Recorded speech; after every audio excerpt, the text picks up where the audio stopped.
listening to the DeCesare Group Podcast. Welcome back. I'm your host, Jim DeCesare, and I'm glad you're here.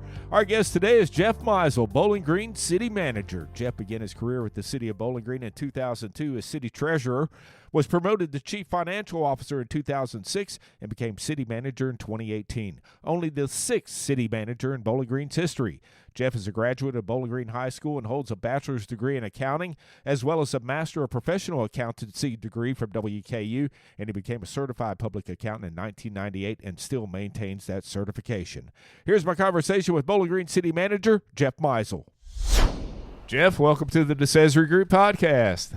Hey, thanks, Jim. I appreciate you having me. Well, it's exciting to get you on here. And, we've actually had you on our list for a while. And so, yeah, I've been waiting for that call. Yeah, you and everybody else, right? Right. Yeah, the most popular podcast in South Central Kentucky. So, tell us a little bit about your role at the City of Bowling Green. Well, Jim, I've been city manager now for, I've lost track, 7 years going on, 8 years this coming May. May of 2018 is when I took on the city manager job. I've actually been with the city 24 years now. If that's believable, I can't believe that. Yeah, time flies when you're having fun. It does. How many mayors is that? 4, I think. Yeah, I think that's right. So anyway, I started long ago, 2002, as city treasurer, then CFO for about 12 years, CFO, and then now city manager. And it's fun to be able to manage your hometown. I grew up here. Yeah. I've seen a lot of change.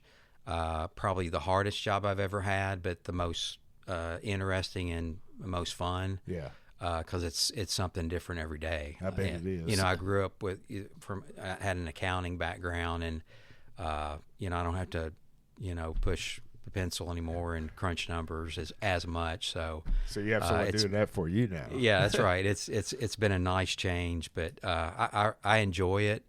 I tell you what, I couldn't do it without my team. I've got a great team, group of senior managers, and then division managers under them, and man, they get it done. Yeah.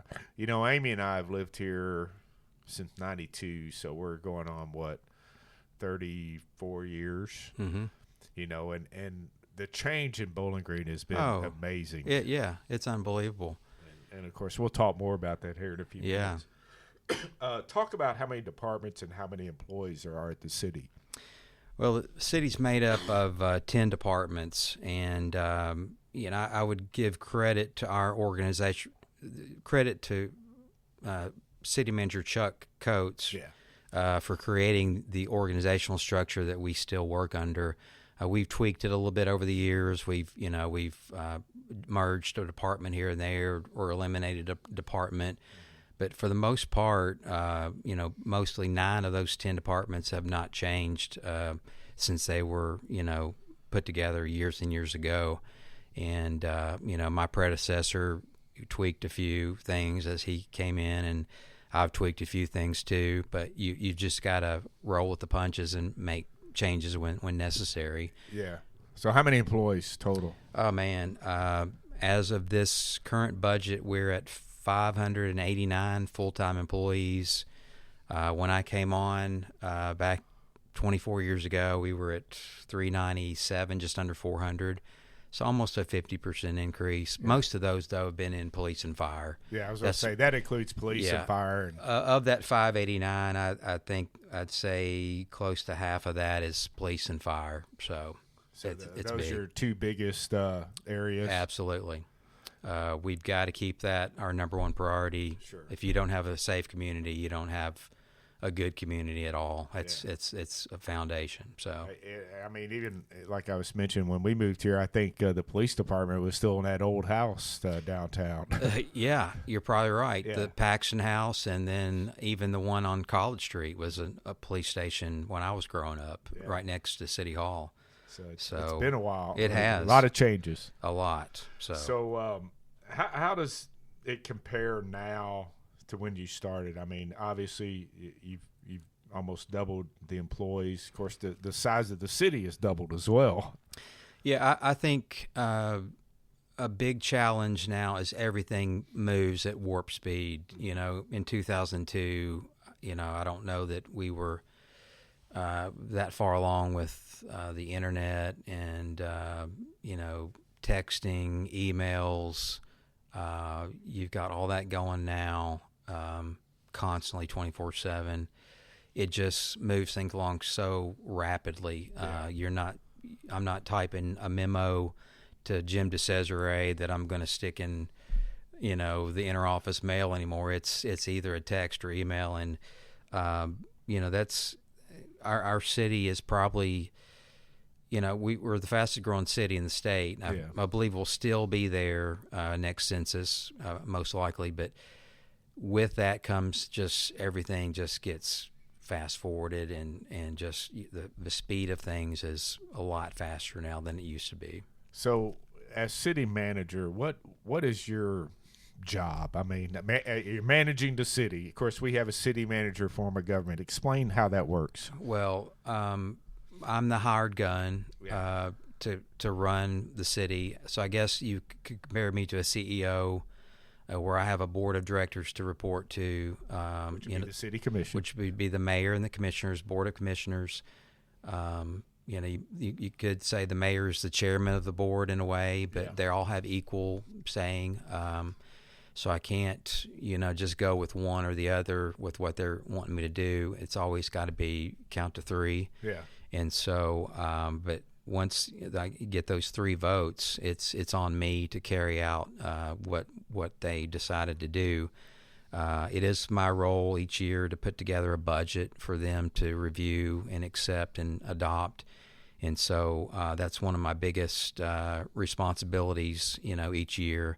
Have a lot of help with that. I'm not sitting down there putting together, $180 million budget. So is that how much it is, $180 million? It's we hit 100 and maybe 187 all funds this past budget. Wow. General fund is around 118 million now. Mm-hmm. When I started with the city, general fund was probably mid-30s, 30 million, 35 million. And so it's crazy. I mean, the growth we've had.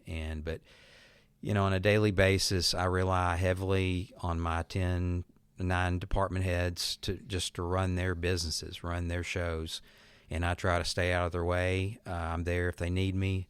But they're responsible for carrying out, the daily responsibilities that we've been charged with the board, with the budget.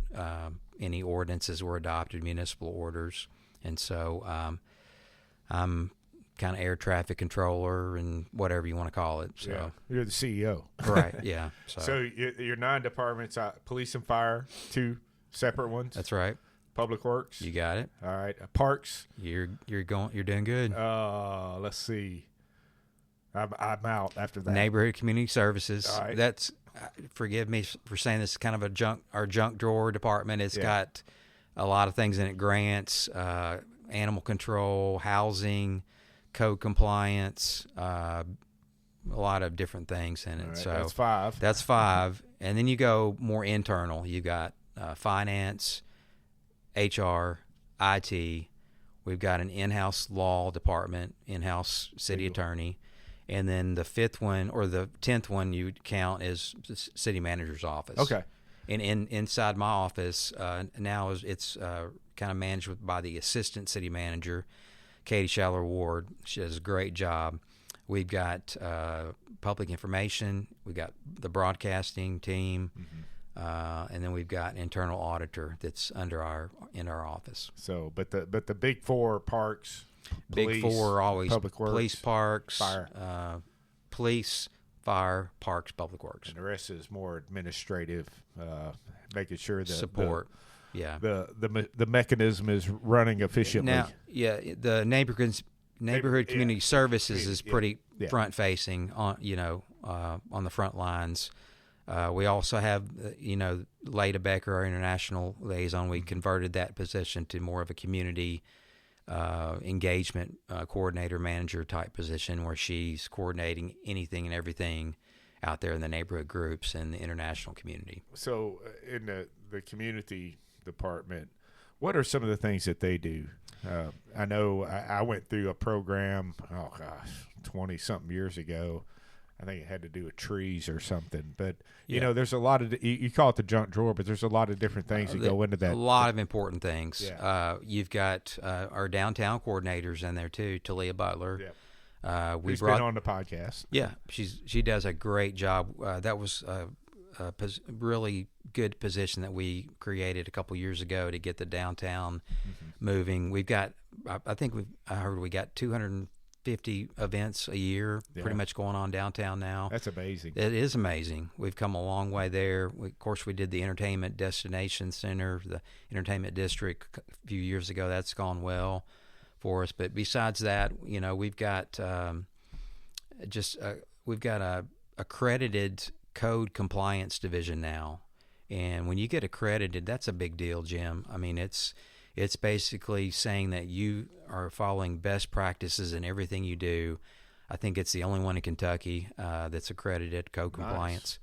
They handle animal control as well. But, you know, code compliance it's a never-ending job. Yeah, and that's what makes our community so good is by making sure that we're abiding by the rules. When you travel and you roll into a town, you can kind of tell whether they have a code compliance division or not. Houston, Texas, we're talking to you. No, I'm kidding. Yeah. I'm not, but I am. I mean, I always say Houston, Texas, because it's the only place I've ever been where you could have a $10 million mansion with a junkyard right next door. The perpetual yard sale that never ends. Yeah. So, you know, those things, of course. And, of course, one of the you know, there's a lot of important stuff going on with the city and a lot of initiatives going on. And the Riverfront Park is one of the big ones that's happening right now. Talk to us about that. Jim, it's going to be a game changer, and I mean that sincerely. Roughly $50 million investment when it's all said and done, most likely. We're spreading it over 4 phases. We've already kicked off phase 1, and that was we had a grant that we got a couple years ago, $750,000 grant that we matched. We doubled up on it to get it. We matched it with $1.5 million, and that was to stabilize the riverbank. So you go down there and you got a good 20 feet drop off. That we're going to have to, you know, smooth out. But that's part of phase 1. Along with that, you'll have a new boat ramp. The existing boat ramp runs the wrong way. We've always struggled with that. It's against the current. Yeah. And so that's what we use for rescues and, you know, any recreational boats. Where is it currently? It's currently under the pedestrian bridge. Okay. Under College Street Bridge. Okay. So it'll stay roughly in that area, but we've got to turn it and get it right this time. Along with that, you know, we've got a lot of amenities with this first one. We'll have like a little overlook that we're going to work on, but the really fun stuff starts with phase 2, and we think we'll be finished with phase 1 here probably May or June. Okay. And in alignment with that, we'll probably kick right off with phase 2, which will be the coolest playground you've ever seen.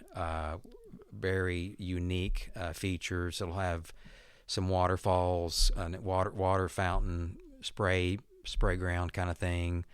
A lot with a cave theme. A lot of makes sense. Yeah, cave theme, and no sinkholes, just cave. And so that's going to be phase 2, and then phase 3 will actually be the start of the Whitewater Park. And so we got, as you know, we got a $3.5 million grant from the feds for that Whitewater Park, and then we got a match, 100% match from the state's grant program, the GRANT program, which is a match program for any grants a city can get. Yeah. So we got $7 million free to get going on that the Whitewater Park for phase 3.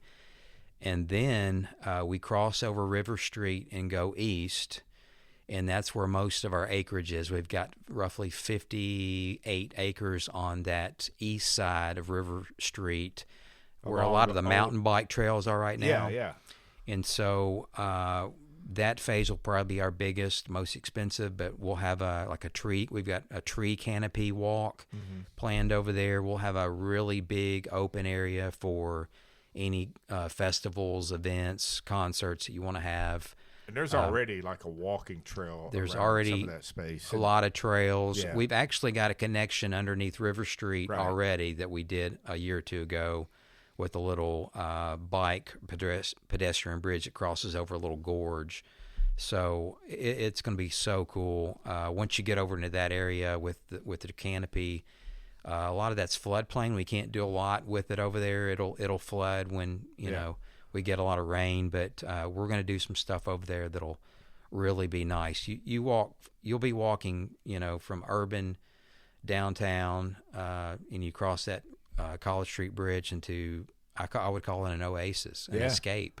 That's gonna be awesome. That people will be able to go to. 70 acres, right on the river. And is that on both sides of? It's on both sides of River Street or Old Louisville Road. Yeah. So, I grew up here. I can remember all that being a junkyard, a landfill. Yeah.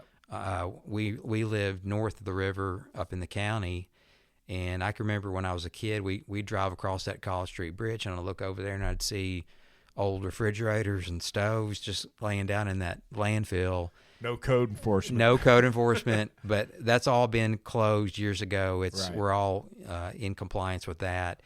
But it's a capped landfill, so we're good to go. We just can't build anything on top of it or penetrate the ground, too deep. So, but it's going to be awesome. I can't describe it. It's going to attract tourism, which is huge for our economy. Yeah, and let me give you a website too. It's bgriverfrontpark.org. Okay. bgriverfrontpark.org. And I'll put that in the show notes in case anybody wants to click on that. So going back to phase 2, the playground, where will it be located?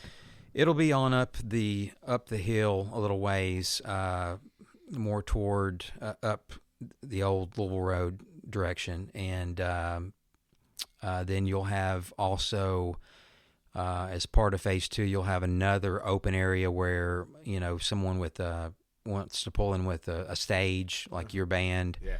Pull we in can't there. wait to play there. Yeah, pull in there with a portable stage set up. People bring their lawn chairs. It's going to be so cool.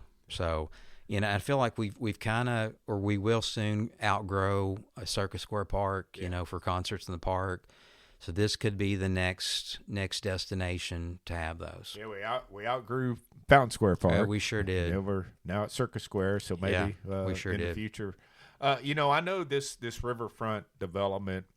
It's probably had a couple different names, but it's been talked about for at least 2 decades. I remember one of my first years in the legislature taking a walk down there and with, some folks that had ideas on what they wanted to happen here. Yeah, I'm going to name drop. Sure. Remember Gary West? I do remember Gary. He was the one that took me down there. Gary West reached out to me when we first started working on this and said, he was our visitors and convention bureau. Exactly. Yeah. He said, Jeff, we tried to get a riverboat down there just, to sit as an attraction, and he said we really worked hard on it. So anything I can help you out with. He sent me some old documents some stuff they worked on. I think maybe some grants they went after, but Gary was a good resource, just giving a kind of a history of what had been attempted down there. Yeah. And so, but when we got that first grant on the riverbank, that recreational grant, that was kind of the kickstart, and we said, we got to get going on this thing because we've never ever done anything with our river. It's an asset. And Jim, this will be the only river that you can actually get down and get in the water. You can't do that. You can't do that in Nashville safely. You can't do that in Owensboro safely. Louisville. There's a lot of these cities with the riverfronts. You can't get down all the way to the water. Right. And you'll be able to do that here. That's awesome. Yeah. And of course that river, Barron River, has had such a significance in the history of Bowling Green. I mean, that's when the boats used to come through, and that's where our goods came from at one point. Yeah, so it's great to see. The Hobson Grove area where the wharf was, and the Portage Railroad that brought it into downtown. Yeah, which that's pretty. I've read the history on the Portage Railroad from the river, coming straight into town, and I guess somewhere along maybe Main Street in that area is where it was located. Yeah, and, I think so. And so just bringing that whole area back to life, and of course that's it's been a depressed area, and bringing it back to life and creating new opportunities, and with that is going to be some private development as well. There is. And there's some huge plans there. There is. Plans I can't divulge today, but it's what I've seen is it's going to be another game changer. It'll blow your mind. Yeah. What you'll see down there in that couple block area. It's still in the TIF district as well, which I never thought, anything would ever get developed down there, but what's getting ready to happen is incredible. Yes. So something that you'll think, am I really in Bowling Green, Kentucky? Yeah. So that kind of thing. That's awesome. And how long will the 4 phases take to be completed? That's a great question. The plan. Yeah. Plans are. What's the plan for? The plan would be completion sometime toward the end of 2028 or early 29. That's if all the funding comes in, and so we're gonna hope and pray that does. That would really that would be the fastest rate if all the funding doesn't come in, and it could take longer. Well, and that's a pretty aggressive schedule considering, you have 4 phases and it's 2026 already. We took a trip to Little Rock, Arkansas to see their riverfront. It's the Clinton Library, President Clinton's library is right there. They've got a nice concert area there, but that riverfront is linear, more linear than ours is, but it took a decade or more to build. And so a lot of these riverfront parks take 5-10 years a lot of times just to get it all done. And with all the industry growth and business growth in Bowling Green and South Central Kentucky, obviously that means a lot of people are moving into the area. What kind of growth have you seen as far as new residents into Bowling Green? I think we are still tracking, that around that 2% growth, just under 2% every year. It's been so nice and steady. Yeah. And that's where we get that we hit that 25% growth in that census calculation from 2010 to 2020. And so that nice, steady 2% reliable growth is also really helped with our economy and our tax revenues that we have been able to rely on to fund a lot of these services for growth, to add policemen, to add firemen, fire stations, fire trucks, police cars. And so it takes a lot. And when people move into any city, these are the amenities that they're looking for. They want to make sure they have good schools, public safety, good parks, places to take the kids. Parks is underestimated. Yeah. That's our quality of life. Yep. You remember what happened during COVID? Everybody went to the park. Yeah. They wanted to get outside, get away, and we had them. Luckily, we got great county parks as well to coordinate with city parks. I think they complement each other very well. They try not to overlap in programs, and so we've got a great park system here, which really has added a lot to our quality of life for Bowling Green. Talk about some of the other projects that might be on your radar right now. Yeah, we've got, sticking with parks, we've got some turf soccer fields underway. We're kind of underway with 2 of them at Lover's Lane, which will give us year-round play. The current fields get worn out, as you know. Bermuda doesn't hold up all year round. Right. Another 2 planned for Preston Miller Park. And so in the end, we'll have about 4 turf soccer fields. And I know anytime I go to the Loops or any of the parks out there running or doing whatever I do, it seems like there's always someone on the soccer field, even if they're by themselves, practicing. It's very popular sport. We've got another project we're working on is a new clubhouse at Paul Walker Golf Course in Covington Woods Park. I don't know if you remember when you took your kids over there maybe to play, but Or play golf. Remember the bathrooms you had to go to? Yeah. That little hole in the wall with the just on the outside of the clubhouse. We're gonna finally do it right. Provide nice restrooms for the whole park, whether you're over playing tennis or you're at the playground or at a picnic shelter. If the clubhouse is closed, you don't have to go into that, rock structure. And the clubhouse is an old house. Yeah, it's approaching 100 years old. Yeah. The upstairs is in very bad shape.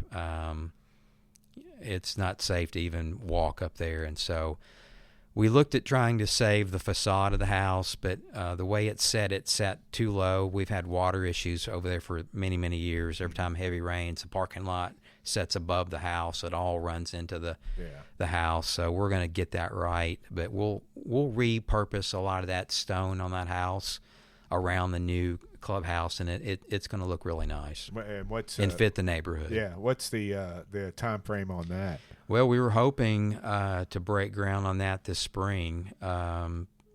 We had originally planned to go ahead and do the demo on the old house these last few months, but weather's held us back and some other things. But we'll probably get going on that here pretty soon. And of course, not only are people there using the golf course and the basketball courts and other things, but then there's a lot of events that are held there, a lot of running events. Right. The Run for Sights there every year. And we'll have a nice outdoor covered porch that people will be able to gather in, and it'll be really nice. All right. What else you got? We've got some storm shelters on the way. We got FEMA money from the 2021 tornadoes from that. Yep.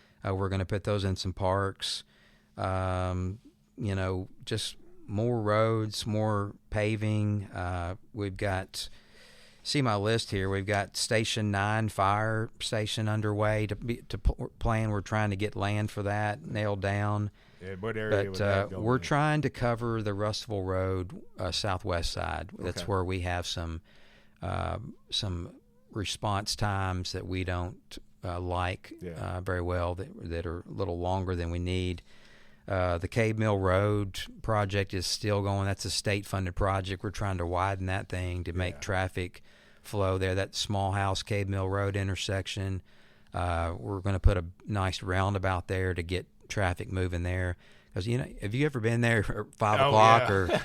I don't travel through there. I try to avoid the area, but it's really and most people don't realize that Cave Mill Road is not a city road. It's not. It's a state road. It's a state road, and so we did get funding for that, but we're in charge of that project. Just lots of things like that. Riverfront's one of our number one, but. One other thing we're working on is our City Hall campus. Mm-hmm. And we've been fortunate to assemble about 2.5 acres down there over the years. We City Hall Annex is, as you know, an old grocery store that we renovated back in the 80s. Public Works admin building is the old police station that we made work for us for many years. Yeah. And then we purchased the old funeral home behind us. That's the Master Commissioner office and a law firm office there. We were able to get that a few years ago. So we're gonna try to build one building, an admin building here in a few years that will house about 5 or 6 of our admin departments that are on that campus already. And so City Hall will stay put. We're not touching City Hall. We're hoping to integrate it with this project, and we're working on finding a design firm right now. And the possibilities are endless. And we're very excited about that. That's awesome. Yeah. One of the things, of course, we've been hearing a lot about over the last, 6-7 months is the BG 2050 project, about the growth that we're going to have, not only in Bowling Green, Warren County, but throughout the region. And talk about smart growth a little bit, because it takes planning to prepare for these things, and there's infrastructure needs, there's road needs, there's sidewalk needs. Talk about how you all plan to handle the growth. We're going to grow another size of the city of Bowling Green. Right. Well, I'll start with this. Bowling Green is a big small town. Yeah. In my opinion. It's also that same opinion of Judge Gorman. And when you come here, you feel that. Yeah. You just feel it. You go to a restaurant, you go to a coffee shop. We're just still a small town that's growing. Yeah. And we want to maintain that small town feel. We still want, people to be able to go to the grocery and see somebody they know or a neighbor or whatever. And so as we grow, we want to keep that feeling. Now, how we do that is a lot of different things up in there, and that's that BG 2050. Yeah. And we got a lot of good ideas from that. And so, but smart growth, you can look at infrastructure, you can look at a lot of intangibles. One thing I will say is, and I don't mean this to be too offensive, but we don't want to be like Murfreesboro, Tennessee. You go to Murfreesboro, you don't know where it starts and ends. Yeah. It just goes on and on and on. And you have a U-Haul store out in the middle of a field, and it's just not that well planned. Yeah. And we want to do a better job. They weren't prepared. I mean, they had an 80% growth in 10 years or so. And we've been to Huntsville to talk to them to see how they manage their growth. Yeah. And it's tricky, I'll tell you, what kind of plans you put in place. But I think the big key, though, is hearing from the stakeholders. What do your residents need? What do they want to have and see? But a big part of that is going to be our traffic mitigation in our roads, Jim. When you look at Bowling Green, we don't really have a loop that completes, right. All the way around Bowling Green. You compare us to like Lexington. Lexington, you go there, you have New Circle Road that basically circles the whole city of Lexington. Yep. Even Louisville has, Watterson that almost circles the downtown. I know they're up against the river, but you also have Gene Snyder and that other highway. I think there's only 2 cities in the whole state that have a complete loop. Yeah, and so Lexington and Russellville. I think you're right. Yeah, and so that's going to be a challenge, I think, as we grow. How are we going to move people from one side of town to the other if they're trying to get back and forth? And so I think that's going to be a big challenge, but we're going to have some help from the state with that. We do work closely with our MPO program for roads, that's the Metropolitan Planning Organization. Thank you. Roads, bike trails, pedestrian trails, greenways. And so another key part of this growth, I think, is going to be transit. Lexington has, huge use of their transit system, even with their students and general population. And I think that's something we're going to have to look at going forward as well. Better utilization of our transit system. And you kind of hit on my last question, but, what are some of the challenges the city will face in the next 5 to 15 to 20 years? Yeah, it's just that unknown. Yeah. It's like writing a dictionary. You're never going to think of everything, but if we're good listeners and we're good planners and strategists, I think we'll be fine. BG 2050 brought out the theme of a unified government, which I think is not off the table, and that's something we probably will need to look at. I may not be around by then, who knows, and that's completely fine. That's for the next generation to decide. Yeah. But we do have, I don't know that it saves any money, but I think it does provide with more consistency and unification of services and coordination of services. Because if you live just outside the city and you want to be able to drive in and use stuff and get stuff that you need. So we've got to provide that for everybody.